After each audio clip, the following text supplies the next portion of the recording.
Hello, welcome back student NI Patel. ધોરણ 10 science પ્રકરણ 15 આપણું પર્યાવરણ અવર એન્વાયરોમેન્ટ ભાગ 1.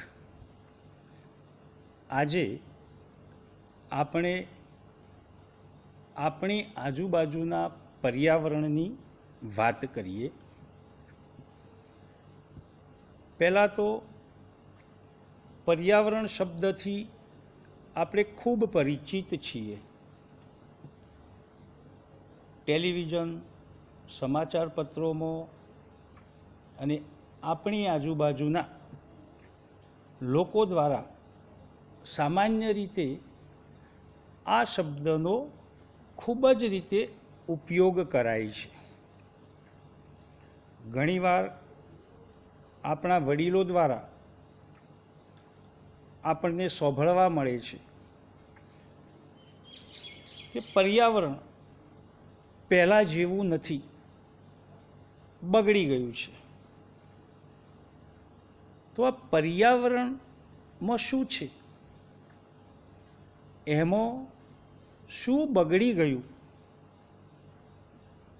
પર્યાવરણની અંદર બગડવા માટે કઈ સમસ્યાઓ થઈ, એ આપણે જાણવી પડે.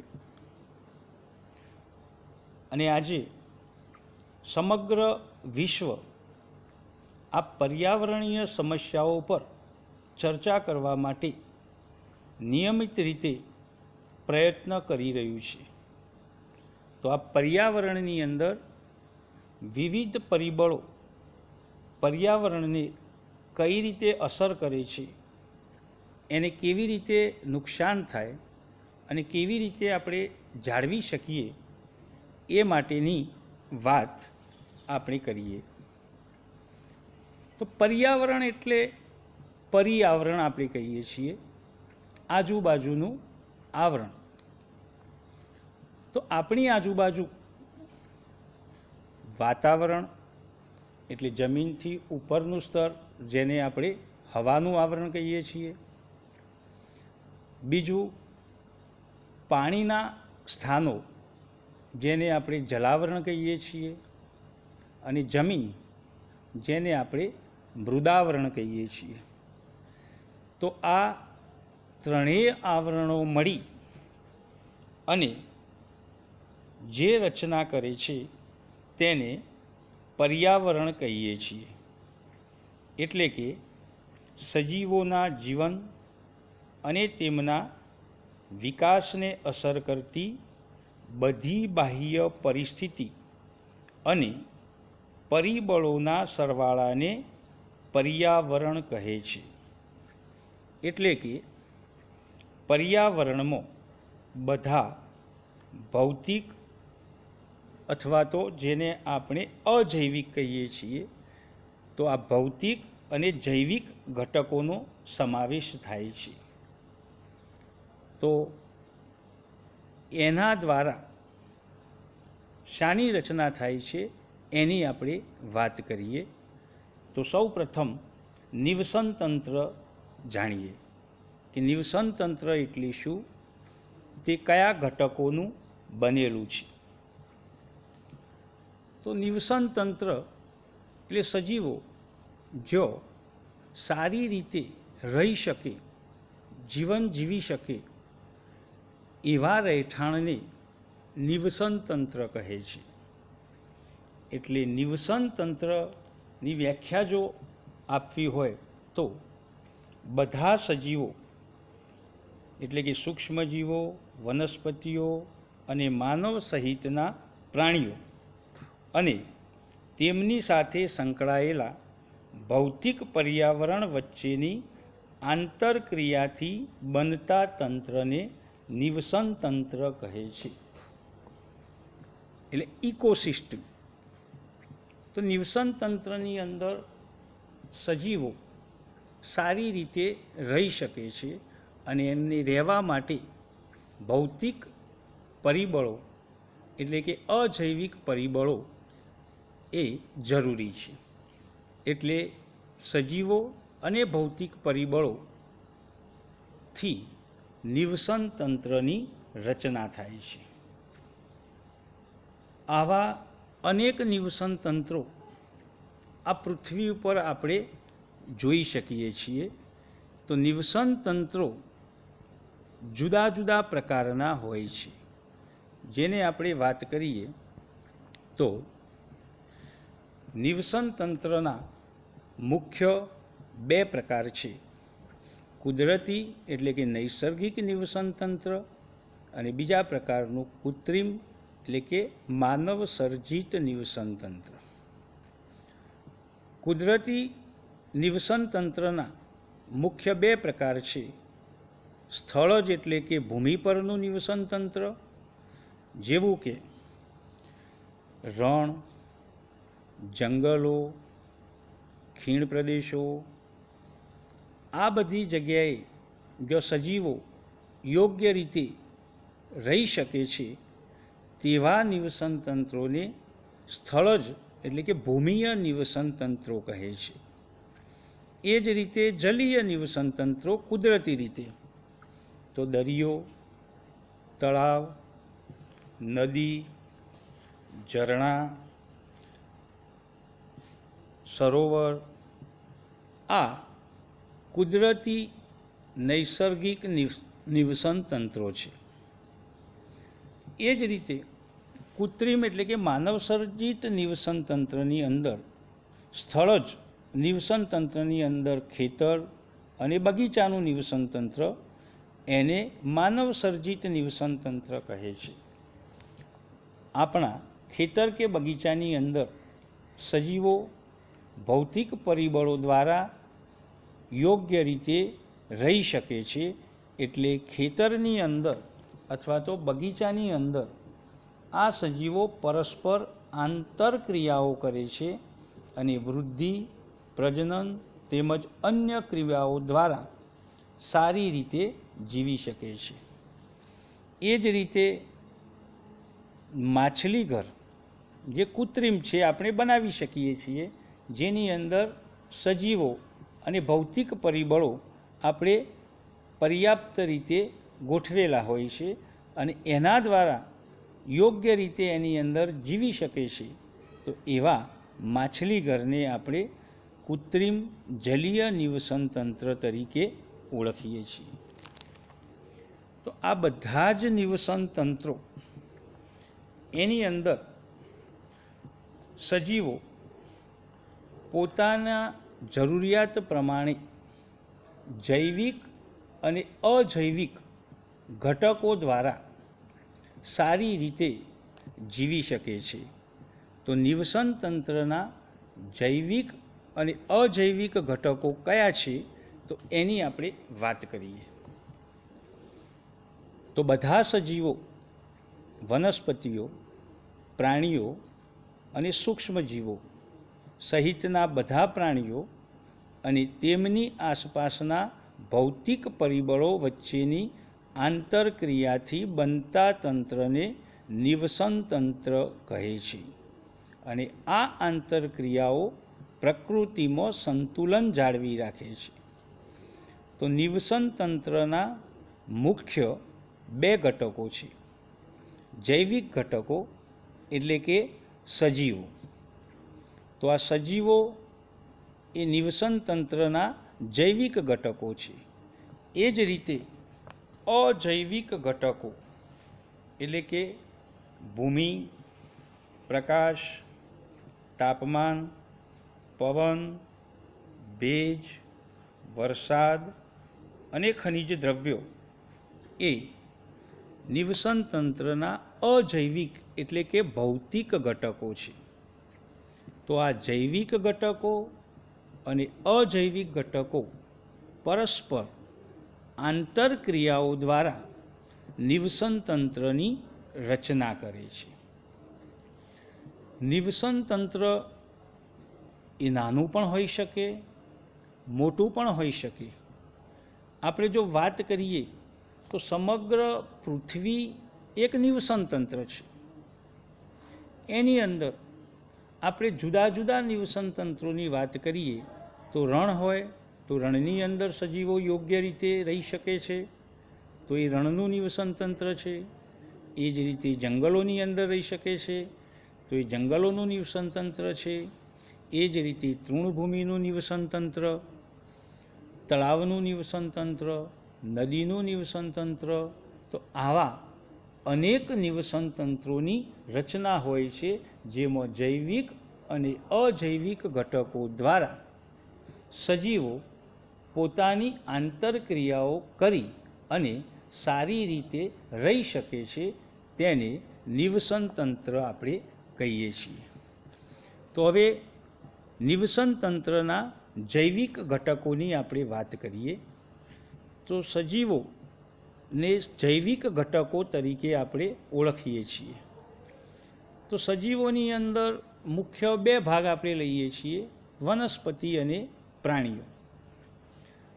તો વનસ્પતિ છે એ સૂર્યપ્રકાશની હાજરીમાં પર્ણોમાં રહેલા ક્લોરોફિલની હાજરીમાં અકાર્બનિક પદાર્થોમાંથી કાર્બનિક પદાર્થો જેવા કે શર્કરા તેમજ સ્ટાર્ચનું નિર્માણ કરે છે.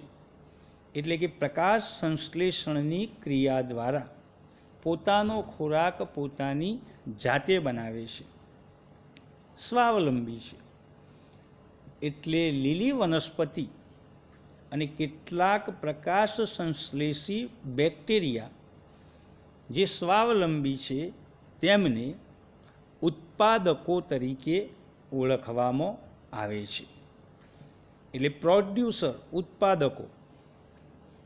એ જ રીતે પ્રાણીઓ, તો પ્રાણીઓ ખોરાક માટે હંમેશા બીજા પર આધાર રાખે છે, વનસ્પતિ પર આધાર રાખે છે અથવા તો અન્ય પ્રાણીઓ માટે આધાર રાખે છે. એટલે બધા સજીવો ખોરાકના હેતુથી ઉત્પાદકો પર આધારિત હોય છે.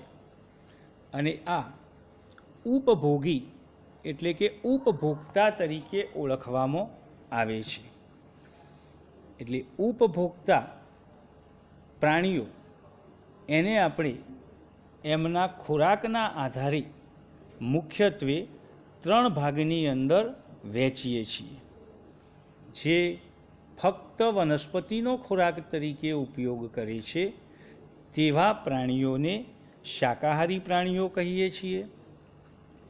જે ફક્ત માંસનો જ ખોરાક તરીકે ઉપયોગ કરે છે, એટલે કે અન્ય પ્રાણીનો જ ખોરાક તરીકે ઉપયોગ કરે છે, તેમને માંસાહારી પ્રાણીઓ કહીએ છીએ. અને કેટલાક પ્રાણીઓ એ લીલી વનસ્પતિ અને અન્ય પ્રાણીઓ એમ બંનેનો ખોરાક તરીકે ઉપયોગ કરે છે, તો તેમને સર્વાહારી પ્રાણીઓ તરીકે આપણે ઓળખીએ છીએ. એટલે ઉપભોક્તાઓની અંદર 2 પ્રકાર છે, લીલી વનસ્પતિ એટલે કે પ્રકાશ સંશ્લેષી સજીવો, અને બીજા કે એના પર આધારિત પ્રાણીઓ. તો આ ઉત્પાદકો અને ઉપભોક્તાઓ એ નિવસન તંત્રના જૈવિક ઘટકો છે. એ જ રીતે અજૈવિક ઘટકોની અંદર તાપમાન, ભેજ, ભૂમિ અને ખનિજોનો સમાવેશ થાય છે. હવે જ્યારે આ પ્રાણીઓ મૃત્યુ પામે છે એટલે આ મૃત જૈવ અવશેષોનું શું થાય છે? તો કેટલાક સૂક્ષ્મ જીવો આ મૃતદેહોનું વિઘટન કરે છે. એટલે કે સૂક્ષ્મ જીવોની અંદર આપણે બેક્ટેરિયા જે લઈએ છીએ તે વિઘટકો તરીકે કાર્ય કરે છે, જે મૃતદેહોને સડાવવાની પ્રક્રિયા કરે છે અને જમીનની અંદર એમને ભેળવી દે છે. તો આ નિવસન તંત્રના જૈવિક ઘટકો અને અજૈવિક ઘટકોની વાત થઈ. હવે નિવસન તંત્રની અંદર સજીવો કેવી રીતે એકબીજા પર આધારિત ખોરાક મેળવે છે એની વાત કરીએ. તો આ ખોરાક મેળવવાની જે પ્રક્રિયા છે એને આહાર શૃંખલા અથવા તો પોષણ શૃંખલા તરીકે ઓળખવામાં આવે છે. તો દરેક નિવસન તંત્રની અંદર એક આહાર શૃંખલા હોય છે, ઉત્પાદકો અને ઉપભોગીઓ. ઉત્પાદકો એટલે લીલી વનસ્પતિ, જે આકૃતિની અંદર આપણે જોઈ શકીએ છીએ. તો આ લીલી વનસ્પતિ છે એ ઉત્પાદક છે. એના ઉપર શાકાહારી પ્રાણીઓ નભે છે, જેને પ્રાઇમરી કન્ઝ્યુમર તરીકે ઓળખવામાં આવે છે, જે ઉપભોગી છે. પોતાનો ખોરાક પોતાની જાતે બનાવી શકતા નથી. એટલે તીડ, દેડકા જેવા પ્રાણીઓ એ પ્રાથમિક ઉપભોગી છે. એનો ખોરાક તરીકે ઉપયોગ ઉંદર જેવા પ્રાણીઓ કરે છે, એ સેકન્ડરી કન્ઝ્યુમર એટલે કે દ્વિતીય ઉપભોક્તા છે. એનો ખોરાક તરીકે ઉપયોગ સાપ જેવા પ્રાણીઓ કરે છે, જે તૃતીય ઉપભોગી છે. અને એનો ખોરાક તરીકે ઉપયોગ બાજ કે સમડી જેવા પ્રાણીઓ કરે છે, જે ચતુર્થ એટલે કે ચોથા પ્રકારના ઉપભોગી છે. તો આ એક આહાર શૃંખલા થઈ કે એકબીજા પર આધારિત પોષણ માટેની કડી છે, જેને આહાર કડી તરીકે પણ ઓળખવામાં આવે છે. તો દરેક નિવસન તંત્રની અંદર આવી આહાર શૃંખલાઓ જોવા મળે છે, જે આકૃતિની અંદર આપણે જોઈ શકીએ છીએ. આ આકૃતિની અંદર બે પ્રકારની આહાર શૃંખલાઓ દર્શાવી છે. એક સ્થળજ નિવસન તંત્રની અંદર આહાર શૃંખલા અને બીજી મરાઇન ફૂડ ચેઇન એટલે કે જલજ નિવસન તંત્રની આહાર શૃંખલા. એટલે દરેકે દરેક નિવસન તંત્રની અંદર આવી ખોરાક માટેની આહાર શૃંખલાઓ જોવા મળે છે. એટલે એને વ્યાખ્યા તરીકે આપણે કહેવું હોય તો એક સજીવ બીજા સજીવનો આહાર તરીકે ઉપયોગ કરે છે અને વિવિધ જૈવિક સ્તરો પર ભાગ લેનારા સજીવોની આ શૃંખલાને આહાર શૃંખલા કે પોષણ શૃંખલા એટલે કે ફૂડ ચેઇન કહે છે. આ આહાર શૃંખલાનું પ્રત્યેક ચરણ કે તબક્કો કે કડી એક પોષક સ્તર બનાવે છે. એટલે કે સ્વયંપોષી અથવા તો ઉત્પાદકો જે છે એ પ્રથમ પોષક સ્તર બનાવે છે. શાકાહારી પ્રાણીઓ એટલે કે પ્રથમ ઉપભોગીઓ છે એ દ્વિતીય પોષક સ્તર બનાવે છે. માંસાહારીઓ એ દ્વિતીય ઉપભોગીઓ એ ત્રીજું કે તૃતીય પોષક સ્તર બનાવે છે અને મોટા માંસાહારીઓ એ ચોથા પોષક સ્તરનું નિર્માણ કરે છે. આ રીતે આહાર શૃંખલાની અંદર દરેક તબક્કે પોષક સ્તરનું નિર્માણ થાય છે. હવે પર્યાવરણના વિવિધ ઘટકોની પરસ્પર આંતરક્રિયાઓમાં તંત્રના એક ઘટકમાંથી બીજા ઘટકમાં ઉર્જાના પ્રવાહનું વહન થાય છે. તો એ કેવી રીતે થાય છે એની આપણે વાત કરીએ. તો સૌ પ્રથમ સ્વયંપોષી સજીવો એટલે કે ઉત્પાદકો જે પ્રથમ પોષક સ્તર બનાવે છે, જે પ્રકાશ સંશ્લેષણની ક્રિયા દ્વારા સૌર ઉર્જાનું રાસાયણિક ઉર્જાની અંદર રૂપાંતર કરી અને પોતાનો ખોરાક બનાવે છે. તો આ ખોરાક બનાવવાની ક્રિયા દ્વારા સૌર ઉર્જાનો એ ઉત્પાદકોની અંદર સંગ્રહ થાય છે. હવે આ ઉર્જા એ એના પર નભતા પ્રાઇમરી કન્ઝ્યુમર એટલે કે પ્રથમ ઉપભોગીઓ આ ઉત્પાદકોનો ખોરાક તરીકે ઉપયોગ કરે છે અને એના દ્વારા એ ખોરાક જે છે એમાં રહેલી ઉર્જા એ પ્રથમ ઉપભોગીઓની અંદર રૂપાંતર પામે છે. તો આ ઉર્જાનો પ્રવાહ ઉત્પાદકોમાંથી પ્રથમ ઉપભોગીઓની અંદર રૂપાંતર પામે છે. તો ઉત્પાદકો કરતો પ્રથમ ઉપભોગીઓની સંખ્યા ઓછી હોય એટલે કે તમામે તમામ ઉર્જાનું રૂપાંતર એ પ્રાથમિક ઉપભોગીઓમાં થતું નથી, એટલે ઉર્જાનો પ્રવાહ એ પ્રથમ પોષક સ્તરમાંથી બીજા પોષક સ્તરમાં જાય ત્યારે ઘટે છે. જે આકૃતિ દ્વારા જોઈ શકીએ છીએ કે ત્રિકોણ ઉપર જતો નાનો થતો જાય છે. એ જ રીતે પ્રથમ ઉપભોગીઓનો ખોરાક તરીકે ઉપયોગ કરનાર દ્વિતીય ઉપભોગીઓ એટલે કે બીજા સ્તરના મોસાહારીઓ એની સંખ્યા ઓછી હોય છે, એટલે ઉર્જાનો પ્રવાહ ફરી પાછો ઘટે છે. એ જ રીતે તૃતીય પોષક સ્તર અને ચતુર્થ પોષક સ્તરની અંદર આ ઉર્જાનો પ્રવાહ ઘટતો જાય છે.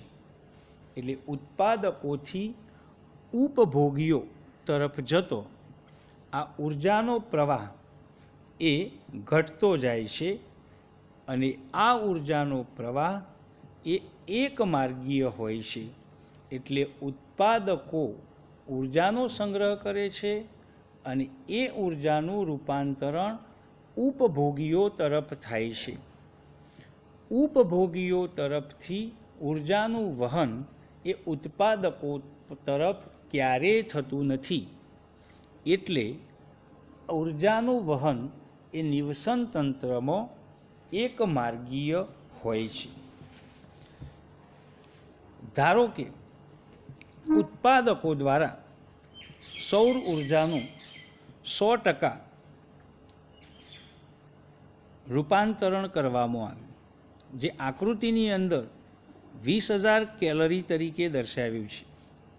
તો ઉત્પાદકોની અંદર 20,000 કેલરી ઉર્જાનો સંગ્રહ થાય છે. એમાંથી પ્રાથમિક ઉપભોગીની અંદર 2,000 કેલરીનું રૂપાંતર થાય છે. એટલે બાકીની ઉર્જાનું શું થતું હશે? તો બાકીની ઉર્જા એટલે કે બાકીના ઉત્પાદકો જે લીલી વનસ્પતિ છે એ ખોરાકમાં પ્રાણીઓ દ્વારા લેવામાં આવતી નથી, એટલે બાકીની ઉર્જા એ ઉત્પાદકોના સ્તરે પડી રહે છે, એટલે કે એનો વ્યય થાય છે આપણે કહીએ છીએ. એ જ રીતે પ્રાથમિક ઉપભોગીમાંથી દ્વિતીય ઉપભોગીની અંદર 200 કેલરી રૂપાંતર થાય છે. દ્વિતીય ઉપભોગીમાંથી તૃતીય ઉપભોગીમાં 20 કેલરી રૂપાંતર થાય છે અને તૃતીય ઉપભોગીમાંથી ચતુર્થ ઉપભોગીની અંદર 2 કેલરીનું રૂપાંતર થાય છે. એટલે આમ ઉત્પાદકોથી ઉપભોગીઓ તરફ જતો ઉર્જાનું રૂપાંતરણ ઘટતું જાય છે, કારણ કે નીચેના પોષક સ્તરમાં સજીવોની સંખ્યા વધારે હોય છે, એટલે કે ઉત્પાદકોના સ્તરમાં આ સંખ્યા સૌથી વધારે હોય છે અને ઉપર જતો આ સંખ્યા ઘટતી જાય છે, જેથી ઉર્જાનું રૂપાંતરણ પણ ઘટતું જાય છે. તો આ થઈ આહાર ચેન એટલે કે ફૂડ ચેનની વાત. આ આકૃતિની અંદર પણ આપણે જોઈ શકીએ છીએ કે ઉત્પાદકો, પ્રથમ ઉપભોગી, દ્વિતીય ઉપભોગી અને તૃતીય ઉપભોગી આ આહાર જાળ, આહાર શૃંખલાનું નિર્માણ કરે છે. આ રીતે દરેકે દરેક નિવસન તંત્રમાં આહાર જાળનું એટલે કે આહાર કડીનું નિર્માણ થાય છે.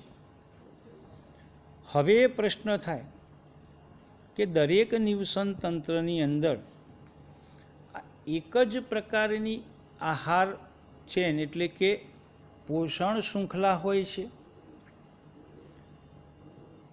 તો નિવસન તંત્રની અંદર અસંખ્ય સજીવો હોય છે, જેમનો ખોરાક એ એકબીજા પર આધારિત હોય છે.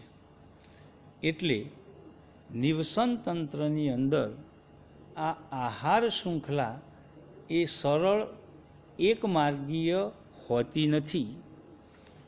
પ્રત્યક્ષ કે પરોક્ષ રીતે સજીવો અન્યનો એકબીજાનો ખોરાક તરીકે ઉપયોગ કરતા હોય છે. એટલે આહાર જાળનું નિર્માણ થાય છે. તો આપણે આહાર જાળ વિશે વાત કરીએ. તો આકૃતિની અંદર આપણને એક આહાર જાળ બતાવી છે